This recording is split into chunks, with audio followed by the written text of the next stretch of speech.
इस बार आनंद सबको विशेष पता है क्यों है? एक बात हम और साफ कह दें, क्योंकि इस बार परमात्मा ने पहली बार जन्म लिया है। हाँ। राम के आने को हम रामनवमी कहते हैं, बुद्ध के आने को बुद्ध पूर्णिमा कहते हैं, कोई भी गिन लीजिए। नरसिंह चतुर्दशी, गणेश चतुर्थी, शिवरात्रि, गिनते चलो आप, जिसको गिनना हो गिन लो।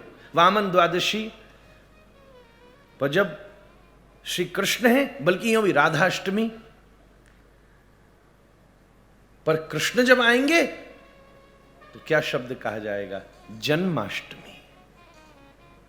मतलब यहां बड़ी बात यह नहीं है कि कृष्ण आए हैं, बड़ी बात यह है कि श्री कृष्ण ने जन्म लिया है। महाराज राम जी ने जन्म नहीं लिया। आपने कल ही दोहे और चौपाई सुनी थी। हमने गोस्वामी जी की आपको पूरे व्याख्या सुनाई, पूरे जन्म की प्रसंग सुनाया। सब माताएं सब हमारे साथ, आदरणीय सुशीला माता, सब लोग सब गा रहे थे। ये तो प्रसिद्ध है, सभी गाते। क्या शब्द आया? भय प्रगट कृपाला। और शब्द का प्रयोग किया गोस्वामी जी ने, कौशल्या हितकारी। अभी मां नहीं बोला, कौन प्रगटा है? जो कौशल्या का हित करने वाला है। फिर बाद में शब्द है, माता पुनि बोली सोमति डोली तजहु तात यह रूपा। कौशल्या का मातृत्व बढ़ा और वो बोली ये बाप जैसा रूप छोड़ो। तात यह रूपा, तात। फिर क्या करो? बोले कीजय शिशु लीला, अति प्रियशीला यह सुख परम अनूपा। शिशु की तरह लीला करो। और फिर अंत में गोस्वामी जी ने क्या लिखा?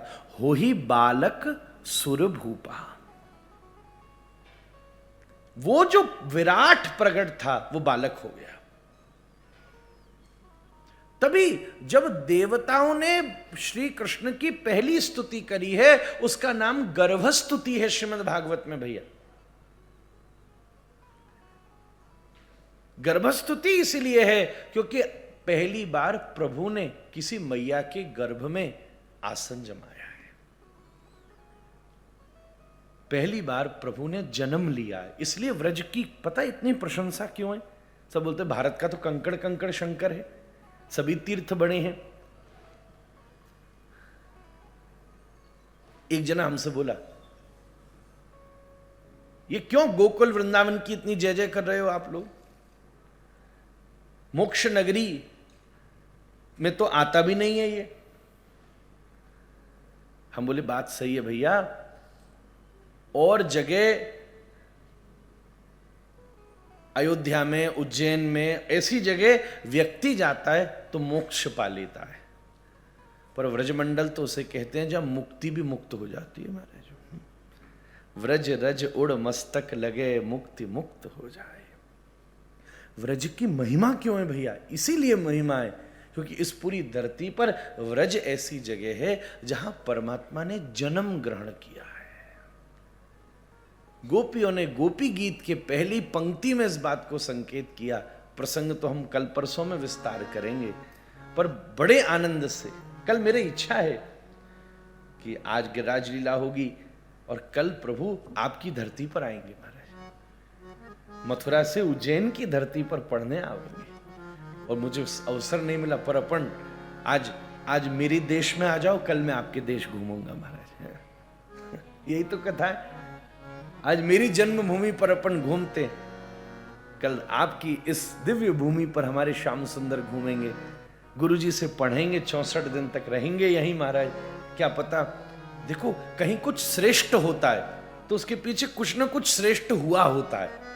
मुझे कोई पता नहीं कि ठाकुर जी ने इस पूरी भूमि पर लीला करी है। किसी जमाने में डोलते डोलते यहां भी श्याम सुंदर के चरण पड़े होंगे, इसलिए तो आज कथा हो रही है। महाराज अपन तो भाव रख ही सकते हैं ना। अगर यहां गोपाल आए हैं, हम व्रजमंडल की 84 कोस की परिक्रमा दें भैया, तो यहां चरण धरे थे, यहां फिसले थे, यहां उठाए थे, यही तो दर्शन करते हैं अपन। और क्या है व्रज लीला? मुझे इस भरोसे करने में कोई आपत्ति, क्योंकि ऐसी दिव्यता, कथा का भाव, कथा साधारण चीज थोड़ी ना, ये सरल है पर साधारण नहीं है।